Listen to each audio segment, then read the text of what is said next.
There are now 3 confirmed measles cases in East Tennessee. The State Department of Health reported 2 more cases today tied to that original case. 10 News reporter Sean Franklin spoke to an infectious disease doctor who says even more cases are possible. Sean? That's right, John. Health officials announced the first measles case in East Tennessee on April the 18th. That man traveled in Chattanooga and in Clinton. And we now know 2 people the health department identified as contacts of that man have the measles. But the doctor I talked to today has some good news for East Tennessee.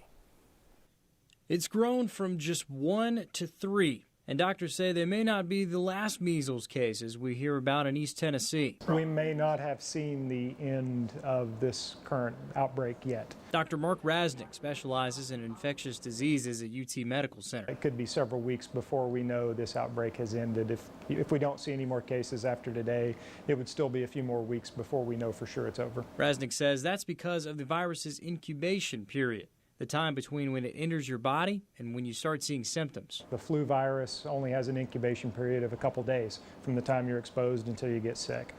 Measles kind of falls in the middle of the spectrum, and then there are some viruses like hepatitis viruses. It may be a month or more after exposure before you know you're sick. Rasnick says there is good news. The vast majority of people in East Tennessee have nothing to worry about from measles because we've been vaccinated and we're immune. He says you could check the kindergarten immunization compliance assessment online for your child's school. One of the first things I did when measles was reported in the community was check my kids' school vaccine database that the state publishes. And over 95% of the kids in my kids' school are protected against measles. So that's really good news. He says if you're not vaccinated, you need to do that soon. I am worried about individuals that may not have immunity, and I think those folks have a legitimate concern.